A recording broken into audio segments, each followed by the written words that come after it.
Welcome back. I'm Ryan Mumy, and this is my co-founder of Celinda Capital Management, Justin Greenhill. We're back for another advisor tip video. These are things that when we're working with our advisor partners, they're things that we talk through.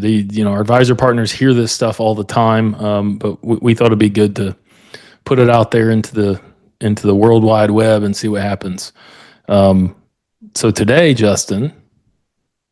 Today's video is when is the best time to start a strategic partnership?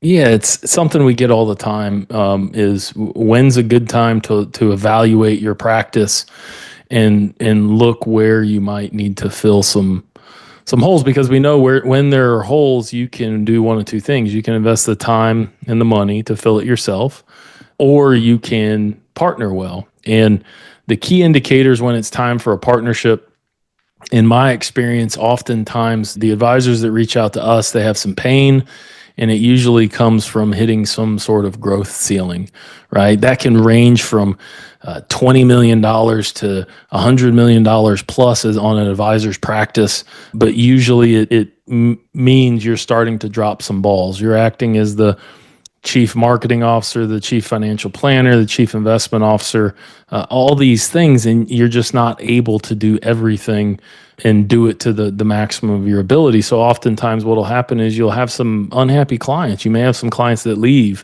that surprise you. It's like a smack in the face, or your practice is just plateaued. You're not really bringing in new assets under management. So that's one. Another is, operational constraints. You're looking at having to bring on a bunch of labor and train them on top of paying them. And anyone that's ever hired for the financial services industry knows it's difficult. Oftentimes it takes 2 or 3 hires to find that right fit. And then you got to keep them happy and you got to keep them engaged and hope that they pick up the proficiency you're looking for. It's really hard to be a solo practitioner, even a solo practitioner with an admin, and really grow your practice. And number 3 is knowledge or experience gaps, expertise gaps. Trying, again, as I mentioned a little bit in point 1, trying to be all the things, the master of all, the jack of all trades, master of none is one of my favorite sayings. What I often ask advisors is, what do you enjoy doing the most, and what do you enjoy doing the least? And what we're trying to eliminate is the things that our advisor partners enjoy doing the least. And let's get them focused, their time spent on the things they're passionate about. It could be compliance. It could be the implementation of a technology stack, which is, you almost need a full-time person to do that at times. Operational efficiencies and just general RIA setup management, running a business. That's something we help our advisor partners with. How do you run your independent practice and allow us to fill the gaps where need be? And the big one, what I tell our advisor partners, our ultimate goal is, I remind our team about this in the back office, is our job, number 1, is to give advisors their time back. Is when you get to those plateau points, when it's time to partner, you constantly feel like you're playing from behind. If anyone's ever been an athlete, they understand that concept. Playing from behind, and you just can't seem to catch up. Those are the times when you're not able to spend the time on things that you like doing. Back to the previous question, those are the times to look seriously at, are there good partners that have the same mentality and approach and principles that I do, that might be able to fill some of these gaps where it's a win-win-win situation. Client wins, advisor wins, and obviously the partner wins. So those are, from a general standpoint, what we usually recommend when it comes to when's a good time to look at strategic partnership. And just understand there's never a perfect time. Market's up, market's down. Got this going on in my personal life, got a child graduating, got a child in the middle of, there's never a perfect time. So it just comes down to pain tolerance, right? When do you say uncle?